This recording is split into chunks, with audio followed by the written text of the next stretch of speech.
nshuti y'Imana kandi mukunzi umurongo wo kwezwa ari wo kwezwa channel, reka ngushimire uburyo wongeye kubana natwe muri biganiro. Uyu munsi tugiye kurebera hamwe insanganyamatsiko igira iti imiterere y'icyaha. Mbese icyaha birakwiye yuko mu gihe nk'iki umuntu yakwiga ibyacyo, mu gihe impande zose natwe ubwacu twirebye twibona mu ndiri yacyo? Mbese bigendereye iki? Ijambo ry'Imana rishaka kuduha uhe murongo. Nkurarikiye gukurikira iki kiganiro, mubwire ko umuri kumwe ari Kayishema Joel. Dusenge. Data mwiza ukiranuka uri mu ijuru, tugushimiye ko wongeye kuduha amahirwe kugira ngo tubumburire hamwe ibyanditswe byera, twumve icyo tubwira mu ijambo ryawe.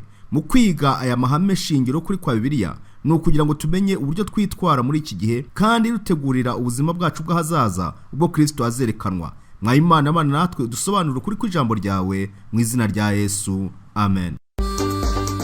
Hari imbaraga ikorera mu bizeye, hari imbaraga ikorera mu bana b'Imana, hari imbaraga ikorera mu bitirirwa izina ryayo. Iyo mbaraga dukwiriye kuyigira. Hari imbaraga ikorera mu bizeye, hari imbaraga ikorera mu bana b'Imana, hari imbaraga ikorera mu bitirirwa izina ryayo. Iyo mbaraga dukwiriye kuyigira.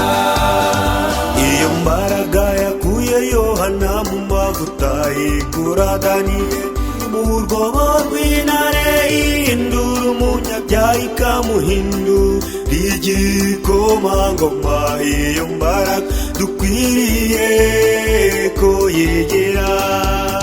Hari imbaraga ikorera mu bizeye, hari imbaraga ikorera mu bana b'Imana, hari imbaraga ikorera mu bitirirwa izina ryayo. Iyo mbaraga dukwiriye kuyigira.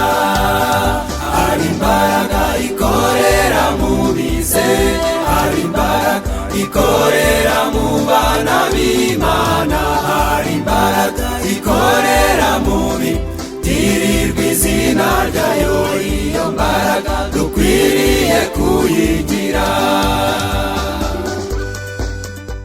Imiterere y'icyaha. Ushobora kuvuga utese kuba mu mahame shingiro kuri kwa Bibiliya tugiye kureba imiterere y'icyaha, utazi icyaha ninde, udasobanukiwe n'icyaha nindi. Ariko uyu munsi turarebera hamwe amagambo aboneka mu Itangiriro igice cya 3 umurongo wa 1 kugeza ku murongo wa 6, igihe ababyeyi bacu bahuraga n'ikigeragezo gikomeye. Satani agashaka kubereka yuko Imana umurongo yabashyizeho cyangwa se gahunda yabahaye yabayobeje. Inzoka yoshya Eva. Inzoka yarushaga uburiganya inyamaswa zo mu ishyamba zose Uwiteka Imana yaremye. Ibaza uwo mugore iti, ni ukuri koko Imana yaravuze iti ntimuzarye ku giti cyose cyo muri iyi ngobyi? Ngira ngo uyu murongo tukiwutangira muribuka ko twabonye ko Imana itigeze irema uburiganya cyangwa se ngo ireme inzoka ifite uburiganya. Bibiliya iyo tuyiga tugomba kumva neza imvugo yayo. Ahubwo iyi nzoka ivugwa hano yiswe umuriganya kubera uwayikoreyemo agendereye kuriganya abakurambere bacu Adamu na Eva.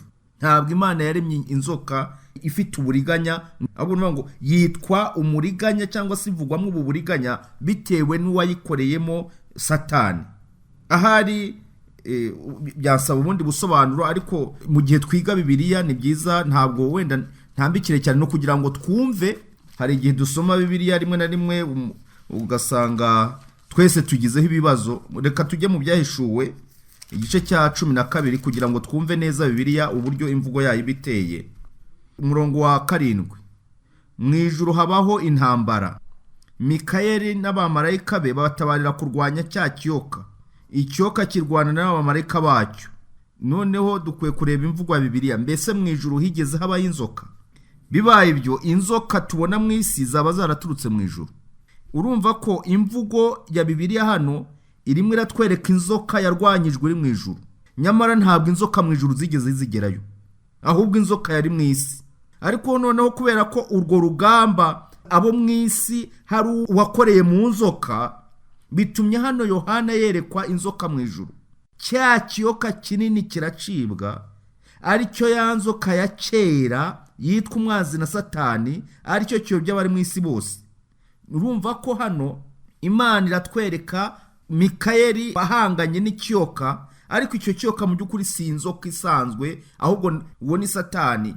Noneho niyo mpamvu biri tuvuga ngo niyo ya nzoka ya kera yitwa umwanzi na Satani. Niyo mpamvu hano mu Itangiriro 3 rero tubona ngo inzoka yarushaga uburiganya inyamaswa zo mu ishyamba zose. Iyi nzoka ivugwa hano ni Satani wakoreye mu nzoka isanzwe ifatika. Uwiteka Imana yaremye ibaza uwo mugore iti, ni ukuri koko Imana yaravuze iti ntimuzarye ku giti cyose cyo muri iyi ngobyi? Iyo nzoka yaje ishaka kugira ngo imenye amakuru Imana yatanze cyangwa se amabwiriza. Urumva ayikoreyemo ni Lusiferi, cyangwa se wahoze ari Lusiferi waje kwitwa Satani. Uwo mugore arasubiza ati, imbuto z'ibiti byo muri iyi ngobyi twemererwa kuzirya, keretse imbuto z'igiti kiri hagati y'ingobyi n'iz'Imana yatubwiye iti ntimuzazirye, ntimuzazikoreho mutazapfa. Iyo nzoka ibwira uwo mugore iti, gupfa ntimuzapfa. Ngira ngo hano turasa n'abagiye aho twasubukiye ubushize. Ibwira uwo mugore ngo gupfa ntimuzapfa, ije ivuguruza Imana. Satani yaje avuguruza Imana, ahinyuza iby'Imana yavuze. Kuko Imana izi yuko umunsi mwaziriyeho amaso yanyu azahweza mugahindurwa nk'Imana, mukamenya icyiza n'ikibi. Uwo mugore abonye yuko icyo giti gifite ibyo kurya byiza, kandi ko ari ikigikundiro, kandi ko ari cyo kwifuriza kumenyesha umuntu ubwenge, asoroma ku mbuto zacyo arazirya, aho n'umugabo we bari kumwe nawe arazirya. Urumva ingorane zabaye hano, habayemo kuhinyuza Imana no kuyivuguruza no kugaragaza ko Imana yatanze amakuru atariyo. Ariko mu by'ukuri iki ni ikinyoma cya Satani, ni uburiganya yakoresheje. Niyo mpamvu yitwa umwanzi na Satani, ngo umuriganya ndetse uriganya abari mu isi bose, ushuka abatuye isi bose. Imirongo myinshi yo muri Bibiliya by'umwihariko yerekeza kugwa k'umuntu ishimangira ko icyaha ari ubugome bw'intekerezo, ari byo ngaruka yo kwihitiramo kutumvira ubushake bw'Imana byagaragariye muri Edeni. Ubusobanuro bw'icyaha rimwe na rimwe dukwiye kumva ko ari ukugomera itegeko ry'Imana, ni ukugomera amabwiriza y'Imana, ni ukutita ku byo Uwiteka yakoze. Ijambo ry'Imana muri Yakobo igice cya 4:17 bavuga ngo uzi gukora neza ntabikore. Mu yandi magambo, uzi kugendera mu kuri kw'Imana ntakugenderemo, uwo nguwo abarwa nk'umunyacyaha. N'igikorwa cyose kidakoranwe kwizera gishyirwa mu rwego rw'icyaha, nk'uko tubona mu Waroma 14:23. Mu busobanuro cyangwa se mu buryo busobanutse, icyaha ni uguca ku ruhande uko ariko kose ubushake bw'Imana buzwi, cyangwa gusuzugura iby'Imana yategetse, cyangwa gukora icyo ari cyo cyose yabuzanije. Nivuga ngo gukora ibyabuzanijwe, ngicyo icyo Bibiliya igaragaza imiterere cyangwa se ubusobanuro bw'icyaha. Ntabwo icyaha kijya gifata imbu zombi cyangwa se impande zombi. Kristo ubwe yahamije yuko utari mu ruhande rwe aba amurwanya, kandi ko udakoranyiriza hamwe nawe asandaza cyangwa se atatanya. Ibi tubibona muri Matayo igice cya 12:30. Kutizera Yesu ubwabyo ni icyaha. Tumuvuze mu Hadisi na Yohana igice cya 16:9. Icyaha rero ni umwihariko kandi ni ikintu kidasubirwaho, kubera ko ari ubwigomeke ku Mana no ku bushake bwayo. Buri cyaha cyose, cyaba gito cyangwa kinini, kiganisha ku mutima urega umuntu. Kubw'ibyo umuntu wese witondera amategeko yose agasitara kuri rimwe aba yacumuye yose. Ibi tubibona muri Yakobo igice cya 2:10. Nuvuga ngo icyaha cyose, cyaba kinini cyaba gitoya, gikurura igishinja mu ntekerezo z'umuntu cyangwa se mu mutima nama w'umuntu, bitewe n'uko yamaze gutandukanywa n'Imana. Nta cyaha gishobora kunga umuntu n'Imana, ahubwo icyaha gitandukanya umuntu n'Imana. Icyaha ntabwo ari igikorwa gifatika gusa, ahubwo icyaha gihera mu ntekerezo. Nuvuga ngo icyaha ni umushinga. Icyaha tubona yuko kenshi ijambo ry'Imana rigaragaza yuko hari amategeko Imana yavuze, ntukagire izindi mana mu maso yanjye, ntukeremere igishushanyo kibajwe n'ibindi gukomeza. Ariko hari icyo Kristo ubwe yagaragaje. Yaravuze ati, rimwe na rimwe kugambirira mu ntekerezo cyangwa se kugira nabi ukarakarira umuntu, umujinya ubwawo kurakara. Yesu yavuze ko umujinya cyangwa se uburakari egari cyangwa se biwanye no kwica. Ibi tubibona mu Kuva igice cya 20:13. Yesu yabigeranije n'iryo tegeko ryo kwica. ndetse yanageze igihe mu butumwa bwiza tubona haba muri Matayo, Mariko, Luka na Yohana, Yesu ubwo yagiye kenshi banditse babanye nawe yagaragaje ko kwifuza gusambana ari ukwica itegeko rivuga ngo ntugasambane, itegeko rya 7 tubona mu Kuva 20:14. Niyo mpamvu icyaha atari ukutumvira mu buryo bugaragara mu bikorwa gusa, ahubwo nuvuga ngo ni mu ntekerezo cyangwa se mu byifuzo. Icyaha n'umutima ucira umuntu urubanza. Icyaha gitera umutima kwicira urubanza. Mu mucyo wa Bibiliya umutima wicira urubanza werekana ko uwakoze icyaha agomba kugerwaho n'igihano cy'icyaha. Kubera ko bose ari abanyabyaha, isi yose ikaba itsinzwe n'urubanza imbere y'Imana nk'uko tubibona mu Baroma 3:19. Iyo umutima uri gucira umuntu urubanza udafashwe uko bikwiriye, wangiza ubushobozi bw'umubiri, ubwenge n'ubw'umwuka. Umutima ushinja umuntu icyaha uri gucira umuntu urubanza, intekerezo zageze ubwo zishinja umuntu ibyo yakoze, kandi noneho zikagarukiraho ntabashe kumvira ijwi rya Mwuka Wera rimwereka ko hari ubuhungiro, hari no gutabarwa kubasha kubaho. Niyo ntandaro y'impfu zo kwiyahura, kwimanika, cyangwa se kugeza ubwo abantu babura igisubizo, Satani akavuga ati kirutavaho. Uyu mutima ucira urubanza kandi ushinja umunyabyaha niwo wagaragaye kuri Yuda. Amaze kugambanira umukiza we, abonye yuko nta kindi gishobora kubaho, aravuga ati nazahera hehe, ibi nazabisobanura gute? Mbese ko yatubwiye ko azazuka, ubaramutse azutse nazahera hehe? Ari gihe wabashe kumugambanira akaba agizwe biriya byose ndi kureba, ubwo atabashe kwirwanirira. Ese aramutse azutse nazongera kurebana nawe? Rero niho Petero we yabwiriye ubutwari, kuko we yatekereje ubuhemu bwe, atekereza ukuntu yamwihakanye kandi barabanye, yaramugize umwe mu bigishwa be. Arangije ngo ararira cyane, umutima we umureze we yemerera ijwi ry'Imana rigendana nuko rikomeza guhamagara umunyabyaha. We aragenda ririra ibyaha bye, aragenda apfukamaho Kristo yarapfukamye muri kagashyamba, arasenga arira cyane abogoza, maze asaba Imana imbabazi kandi arababarirwa. Ndetse tubona yuko Petero yabaye umwe mu bantu bavuze ubutumwa bwiza kandi ab'intwari. Nubwo yageze kurakihakana umukiza, ariko ntabwo yafashe umwanzuro wo kwiyahura, kuko nawe ubwo yarazi yuko avuga ati nubwo bamwishe, nubwo bamukoreye ibi, ariko yavuze yuko nyuma y'iminsi 3 azazuka. Mbese nazuka bizagenda bite? Ariko noneho agira umubabaro umuganisha ku kwihana, ababazwa n'icyaha cye, kandi uko kwihana kwe ntikwamuviramo kugira ngo yiyahure cyangwa se yambure ubuzima. Aha rero umutima ushinja umuntu, ijambo ry'Imana ritwereka yuko ngo ibihembo by'ibyaha ni urupfu. Baroma 6:23. Umuti w'umutima ucira umuntu urubanza ni imbabazi z'Imana, tubona muri Matayo 6:12, bigatuma umuntu agira umutima uboneye n'amahoro yo mu mutima. Imana yiteguye guha izo mbabazi umunyabyaha wese wihannye.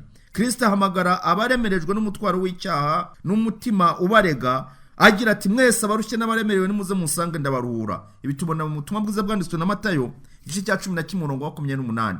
Hari igihe inshuro nyinshi abantu bashobora kuvuga ati mbese nagira nte, mbese nanyura iyihe nzira, mbese ibintu nabikora gute? Imbabazi ziruta ibitambo, kandi imbabazi zibasha gutwikira ibyaha byinshi. Icyicaro cy'icyaha rero nta handi kiba, ahubwo ni mu ntekerezo. Icyicaro cy'icyaha kiri aho Bibiliya yita umutima ariwo tuzi nk'intekerezo, kuko mu mutima ariho iby'ubugingo bikomoka, nk'uko biboneka mu Migani 4:23. Kristo avuga ko ibitekerezo ari byo byanduza umuntu. Muri Matayo 15:19 yarabisobanuye ati kuko mu mutima w'umuntu ariho haturuka ibitekerezo bibi: kwica, gusambana, guheheta, kwiba, kubeshyira abandi n'ibitutsi. Ibyo nta handi bituruka, ni mu mutima w'umuntu cyangwa se mu ntekerezo ze. Mu mutima niho umuntu wese uko yakabaye usanga hagaragara ubwenge, ubushake, ibyifuzo, ibibabaza, ndetse no mu buryo bw'umubiri ibibasha kutegeka no kuyobora byose. Nta handi bituruka, ni mu mutima w'umuntu cyangwa se mu ntekerezo ze. Yumva kandi agakorwaho n'ibimugeraho imbere. Umuntu abasha kumva kandi agakorwaho n'ibimugeraho imbere mu ntekerezo ze, kubera ko umutima w'umuntu urusha ibintu byose gushukana. Nk'uko Yeremiya yabivuze mu gice cya 17:9, umuntu yavuga ko kamere muntu ari mbi, yamunzwe, yahenebereye, kandi ari nyacyaha yose uko yakabaye. Mvango umutima w'umuntu urashukana cyane, ndetse ubasha gutuma umuntu rwose azimira burundu, ariko dushimira Imana ko Imana idakorana n'uruhande rw'inyuma cyangwa se n'umubiri gusa, ahubwo Imana ikorana n'intekerezo z'umuntu. Ibyemezo bivuye mu ntekerezo byo kwiyegurira Imana, byo kwitanga no kwihana no kuzinuka icyaha, bikaba ari byo bigaragarira inyuma mu bikorwa umuntu abasha gukora. Ingaruka z'icyaha ku nyoko muntu nta kindi ni ugupfa, kuko ibihembo by'ibyaha ni urupfu, mu gihe impano y'Imana ari ubugingo buhoraho. Bitewe n'uko dukomoka kuri Adamu washutswe, wakoze ibyangwa n'Uwiteka, byatumye icyaha kigera ku bantu bose. Niyo mpamvu tubona ijambo ry'Imana rivuga ngo nta muntu udacumura. Bitewe n'iki? Kuko twese twavukiye mu maraso, twakomotse mu maraso y'uwatandukanijwe n'Imana cyangwa se watandukanye n'Imana, kuko uhereye kuri Adamu urubyaro rwe rwose rubarwa nk'abantu batabashe gushyikira ubwiza bw'Imana cyangwa se icyubahiro cy'Imana, bitewe n'uko bose bakoze ibyaha. Mu Baroma igice cya 3:23. Kandi ijambo ry'Imana itubwira mu rwandiko rwa mbere rwa Yohana igice cya 1:8 ngo nituvuga yuko ari nta cyaha dufite, tuba twishutse, ukuri kuba kutari muri twe. Bwa mbere igihe uvuga ngo jyewe ntabwo ndi umunyabyaha, uba uhinyuye igitambo Kristo yatanze, uba uhinyuye icyatumye Kristo aza gucungura ikiremwa muntu. Niyo mpamvu rero dukwiye gusaba Imana kugira ngo rwose itugirire neza, idufashe. Mbese umuntu avukana umunyacyaha cyangwa abwakira nyuma? Igisubizo gisa naho rwose kisobanuye. Pawulo akomeza atubwira mu rwandiko rwa mbere rw'Abanyakorino igice cya 15:22 avuga ati bose bokojwe gupfa na Adamu. Umuntu avuka abogamiye ku kibi, bose bokojwe gupfa na Adamu. Ahandi nanone akomeza yerekana mu Baroma igice cya 5:12 avuga ngo nk'uko ibyaha byazanywe mu isi n'umuntu umwe, urupfu rukazanwa n'ibyaha. Nuvuga ngo icyaha cyaraje, kimaze kuzana urupfu ruza rugikurikiye. Niko urupfu rugera ku bantu bose, kuko bose bakoze ibyaha. Guhenebera k'umutima w'umuntu bigira ingaruka ku muntu wese uko yakabaye. Yobu abibonye atyo yaravuze ati ninde wabasha kuvana igitunganye mu kintu cyanduye? Ntawe. Mbese hari umuntu wabikora? Hari umuntu ubwo wabasha kwihangira gukiranuka? Ntibishoboka. Ahubwo ubasha gukora icyo gikorwa nta wundi, nk'uko tubona muri Yobu igice cya 14:4, nta muntu wabishobora, ubishobora wenyine n'Imana. Dawidi we yitegereje ingorane ze n'ubuzima yanyuzemo n'amahano yagiye akora, arangije ati dore naremanywe gukiranirwa, mu byaha nimwo mama yambyariye. Ibi tubona muri Zaburi ya 51:7. Ubundi kugira ngo umurwayi abashe kuvurwa kire, bimufasha cyane iyo abashe gusobanukirwa ko ari umurwayi. Kugira ngo ubashe gukira nuko usobanukirwa ko uri umurwayi. Sinzi niba hari umuntu wigeze asura ahantu hari abarwayi bo mu mutwe. Nagiye ngera kuri Karayesi Ndera ibihe bitandukanye, ariko kujya kubona ukabona abarwayi bahari, ntabwo rimwe na rimwe biborohera gusobanukirwa ko barwaye. Ahubwo arakubona, yakubona ati yewe, ukasanga rwose ahubwo ni wowe kwita umurwayi. Avuga ati wafashwe ryari ko mbona ujaha, ko kubona ugenda utera intambwe kubona mu burwayi, ariko wakibwira ko ari muzima kandi ari umurwayi. Igihe cyose tubasha kumenya yuko tufite ikibazo, yuko dukeneye muganga, niyo mahirwe yo gukira kwacu. Dawidi rero yavuze amagambo kubera ko yaramaze gusobanukirwa n'umunyacyaha bwe, asobanukirwa n'intege nke ze, arangije ati ntabwo ntirirwa nsaza imigeri, mu byaha nimwo navukiye. Pawulo we akomeza avuga ati kuko umutima wa kamere ari umwanzi w'Imana, kuko utumvira amategeko y'Imana ndetse ntushobora no kuyumvira. Erega burya bari mu butware bwa kamere ntibashobora kunezeza Imana. Niyo mpamvu rero umuntu adashobora kuvuga ngo igihe nikigera ngo ngiye ngo rwose ngo nzanakiranuka ndetse ndushe n'abariya bose. Oya, umuntu uri mu butware bwa kamere ntashobora kunezeza Imana. Yerekeje kubizera mbere yuko yihana agahinduka. Pawulo yarababwiye ati ku bwa kavukire yacu twari abo kugirirwa umujinya nk'abandi bose. Mu Banyefeso igice cya 2:3. Nubwo nk'abana twakira imibereho y'icyaha binyuze mu kwigana ibyo tubona, amasomo twabonye haruguru agenda agaragaza ko tuvukana kamere shingiro y'umunyacyaha. Nuvuga ngo tuvuka tubogamiye mu bibi. Kamere y'umunyacyaha ku nyoko umuntu yose ni igihamya kigaragaza ko tuvuka tubogamira ku kibi aho kubogamira ku cyiza. Ibityo rero tukaba dukeneye kugira ngo tuhabwe imibereho mishya. Niyo mpamvu Yesu yabwiye Nikodemo ati utabyawe ubwa kabiri ntashobora kubona ubwami bw'Imana. Kuvuka ubwa kabiri rero ni ukuvuga ngo ni uguhindurirwa icyerekezo, guhabwa imibereho ihabanye n'iyo twavukiyemo cyangwa se na wa murage dukomora kuri Adamu. iyo mbaraga ibonekera mu gusenga, ibonekera mu mubano ugirana n'Imana, niza kubasha gutsinda intambara n'ibi bigeragezo. Iyo mbaraga dukwiriye kuyigira. Hari imbaraga ikorera mu bizeye, hari imbaraga ikorera mu bana b'Imana, hari imbaraga ikorera mu bitirirwa izina ryayo. Iyo mbaraga dukwiriye kuyigira. Hari imbaraga ikorera mu bizeye, hari imbaraga ikorera mu bana b'Imana, hari imbaraga ikorera mu bitirirwa izina ryayo. Iyo mbaraga dukwiriye kuyigira. Kurandurwa kw'imico y'ubunyacyaha. Ni muhe buryo abantu babasha kurandura icyaha mu buzima bwabo no mu muryango w'abantu? Imbaraga zose zakoreshwa kugira ngo umuntu abeho imibereho itunganye, akoresheje imbaraga ze zihinduka impfabusa rwose. Kristo yavuze ko ukora icyaha wese aba ari imbata y'icyaha. Kuba imbata, sinzi wenda uburyo dushobora kubyumva. Uzi kubona umuntu wabaye imbata y'icyitwa itabi? Umuntu wabaye imbata y'itabi kubera ya nikotini ihora irehareha muri we, yaramaze kugeramo kumva muri gihe umwanya hakenewe yindi yo kongeramo, aragenda mu mwanya mwamuganira ukabona ahise anyerera gato akagenda akajya hirya hariya kugira ngo abashe gutumura rya tabi. Nakoze akazi k'aba producer cyangwa se abantu batunganya imiziki, indirimbo, igihe kitari gitoya, ariko byarantangaje kubona abantu, umuntu akaza muri studio wenda rimwe turi bukora indirimbo, turarara muri studio ibintu bakora production wenda cyangwa bayibayemo bakurikira iki kiganiro banyumva barabizi cyangwa baririmbyi, hakaba ubwo turavuga tuti turakesha ijoro turi muri studio dutunganya indirimbo, cyangwa se tuririza umunsi wose. Muri studio ni akazi gasaba kugira ngo utuze ugume hamwe. Noneho umuntu akaririmba, ni umwe se ni babiri, ni amatsinda atandukanye, nkavuga se ko mbona nkagerageza umuntu kumukosora, ijwi rijyane gutya, ugomba kuririmba gutya. Noneho bikageza igihe avuga ati producer rwose ati biranze. Bigenze bite?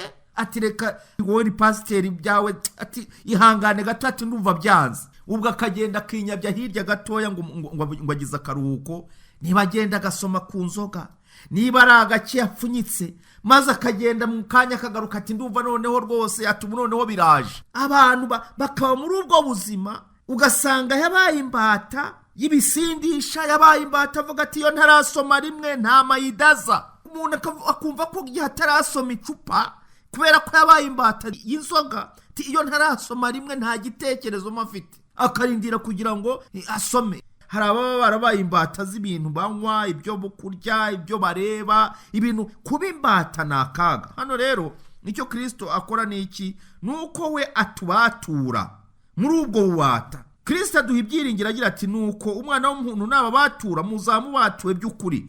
Yohana igice cya 8:36.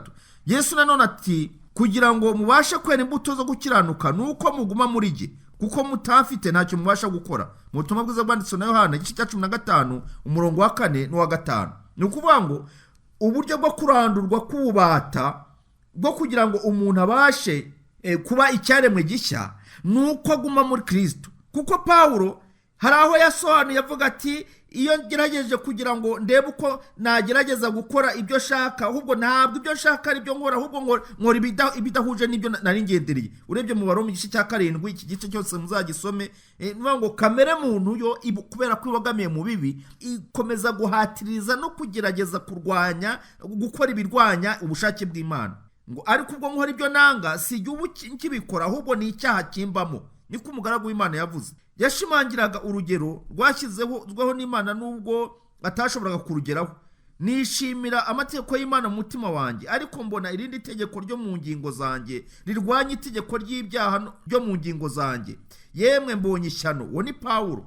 Ngo umurongo 22 kugeza 24 wa kiriya gice cya 7. Ninde wankiza uyu mubiri untera urupfu? Yabonye ko byanze kunze gutabarwa nta handi kugomba kuboneka. Hanyuma y'ibyo Pawulo yemeye ko yari akeneye imbaraga y'Imana kugira ngo abone kunesha. Arangije ati ku bwa Kristo yaretse imibereho ya kamere, maze atangira kubaho imibereho mishya nk'uko mwuka abishaka. iyi mibereho mishya rero duhabwa na mwuka ni impano y'Imana ihindura umuntu, ihindura imibereho yacu. Kubw'ubuntu bw'Imana twebwe abari bapfuye tuzize ibicumuro n'ibyaha byacu tubasha gutsinda. Amen.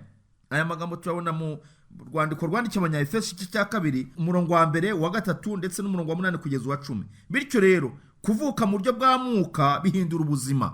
Nibyo Yesu yabwiraga Nikodemo avuga ati utabyawe n'amazi na mwuka ntashobora kugera mu bwami bw'Imana. Ndetse twabona mu Baroma igice cya 8 ngo abari muri Kristo Yesu rero noneho igice cya 8 umurongo wa 1 nta teka bazacirwaho. Kubera iki? Kubera ko ngo ni abantu bamaze kugira imibereho ihindutse, ni abantu bamaze kwakira ubuntu bukiza bwa Kristo. Inyigisho zishaka kugaragaza ko ihindagurika no kugwa k'umuntu hari aho bihuriye, ntabwo umuntu kuba ari umunyacyaha byaturutse ku ihindagurika ryagiye ribaho nk'uko izo nyigisho zigenda ziza. Oya rwose, ahubwo ngo uhereye kuri Adamu abantu bose urubyaro rwa Adamu rubarwa nk'abanyabyaha. Niyo mpamvu Ntama w'Imana yaje mu isi kugira ngo ahindurire abantu amateka, ndetse bigatuma Kristo yitwa Adamu wa kabiri. Karuvari rero n'ihindagurika, uko ishusho y'inyigisho y'ihindagurika yaba imeze kose, inyuranye n'ifatiro z'ibanze z'ubukristo. Kubera ko hari inyigisho usanga abantu bavuga bati buriya ibi bintu byagiye biza buhoro buhoro, abantu bakagenda bahinduka ukundi, nta bintu by'iyobokamana, nta n'Imana, hakabaho no guhakana ko Imana ibaho. Karuvari ituma hibazwa ibibazo byinshi kwihindagurika. Niba kugwa bitarabayeho, mu by'ukuri ni kuki twari dukeneye ko Kristo apfa ku bwacu? Si urupfu rwo rwo rwose, ahubwo ni urupfu rwa Kristo ku bwacu rwerekana ko inyoko muntu ifite ikibazo. Iyo tudatabarwa tuba twarakomeje kumanuka mu guhenebera kwacu kugeza igihe inyoko muntu ishizeho. Ibyiringiro byacu bishingiye ku muntu wabambwe ku musaraba. Urupfu rwo gusa nirwo rutwizeza ubuzima bwiza kandi butazagira iherezo. Ikaruvari hagaragaza ko dukeneye umucunguzi ubasha kutubatura cyangwa se kutuvana muri bwa buhanya twashyizwemo n'icyaha. Kwigira umuntu kwa Yesu Kristo n'ihindagurika, birashoboka ko ikibazo cyo kugereranya irema n'ihindagurika cyabonerwa igisubizo cyiza mu gihe turebye ibyiremwa n'inyoko muntu mu mucyo wo kwigira umuntu kwa Kristo. Igihe Imana yazanaga Adamu wa kabiri ariwe Kristo mu mateka y'umuntu, Imana yari mu gikorwa kirema. Ngo hari habaye uburyo nanone bwo kuzana ishyanga rishya mu isi, abantu bashya bazagira igisanira cyangwa se bazabona amaraso akomotse muri Adamu wa kabiri. Ngo niyo mpamvu twitwa urubyaro rwa Adamu wa kabiri, bitewe n'uko twizeye Kristo. Uwizera uwo mwana niwe ufite ubugingo, ariko utamwizera we aba yamaze gucirwaho iteka. Ngo yanze ubugingo akunda urupfu. Niba Imana yarabashije gukora icyo gitangaza, nta gushidikanya ku bushobozi bwayo bwo kurema Adamu wa mbere. Ngo niba Imana yararemye Adamu wa mbere, noneho hakaboneka na Adamu wa kabiri waje akishyiraho ibyaha by'abari mu isi, kandi noneho kumurebaho gusa, kumwakira, kwemera, kuyoborwa nawe, ibyo bikabasha gutuma umuntu ahinduka icyaremwe gishya. Imana ifite ububasha ndengakamere burenze intekerezo zacu bwo kubasha kurema, ariko ikarema ihereye mu ntekerezo, igahindura umuntu imibereho ye, ikamuhindura icyerekezo, umuntu akaba icyaremwe gishya. Reka mbabwire, imbunda zishobora kutabasha guhindura umuntu, inkoni zishobora kutabasha guhindura umuntu, ariko ubutumwa bwiza bwa Kristo bugahindura umuntu akaba icyaremwe gishya. Inyigisho rero iyo yose yaza igaragaza ko abantu babayeho baturutse ku nyamaswa zikagenda zigeze igihe zihindagurika, zikava mu kukambakamba, zikagenda zeguka buhoro buhoro, bikageza umuntu wemye ngo aboneka. Iyo nyigisho ya Darwin irapfuye, n'abandi bose baba barageze ikirenge mu cye. Imirasire y'ibyiringiro rero ku bantu bacumuye cyangwa se ku kiremwa muntu ni iyi. Mbese ubuhenebere umuntu yaguyemo bungana iki? Ku musaraba abantu biyiciye umuremyi wabo baramubamba. Mbega ikidodo cyo kwiyicira umuremyi wabo!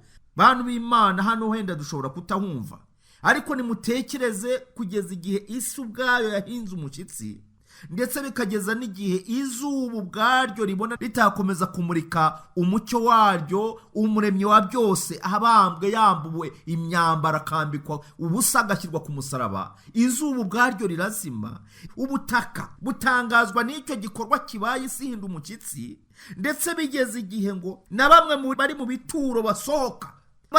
Yesu avuze ngo birarangiye, abo bantu tuzababona tugezeyo, tuzaberekwa abo bantu bazutse muri icyo gihe. ariko kuvuga ngo isi ubwayo yageze igihe ibona yuko ari amahano abaye ibyo bintu bidashoboka, ndetse habaho ubwira kabiri, imirabyo irarabye, inkuba zirakubita. bigeze igihe n'imbaraga ya Kristo yo gutsinda izi ikagera mu maboko y'umutambyi wari ufite inkota agiye gusogota umwana w'intama, maze inkota iramucika yikubita hasi, intama iriruka ibibonye umudendezo. bigaragaza ko nta maraso y'amatungo azongera kumeneka, ahubwo ko umuntu abatuwe. ibyo byose biragenda bikaganisha ku mirasire y'ibyiringiro.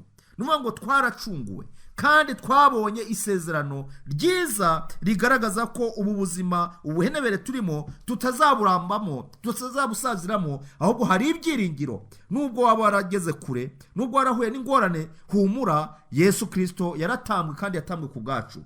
Dawidi yabonye umwanya w'umuntu mu irema, yabanje gutangazwa n'ubunini bw'isanzure, maze atekereza ko umuntu nta gaciro afite muramba. nibwo yamenye umwanya nyawo w'umuntu, avuga umushyikirano w'umuntu n'Imana wo muri iki gihe agira ati, wenze kumugira nk'Imana buraho hato, umwambika ubwiza n'icyubahiro nk'ikamba, wamuhaye gutegeka ibyo waremesheje intoke zawe. ibi tubona muri Zaburi ya 8:6-7, ndetse no mu Baheburayo igice cya 2:7. nubwo habayeho kugwa, umuntu aracyafite agaciro mu maso y'Imana. nubwo yangiritse, ishusho y'Imana mu muntu ntiyashize burundu. nubwo yaguye agahindana kandi akaba umunyacyaha, umuntu aracyahagarariye Imana ku isi. amen. umuntu aracyahagarariye Imana ku isi. kamere ye iri munsi y'Imana, ariko aracyafite umwanya w'icyubahiro nk'igisonga ku byaremwe byo ku isi.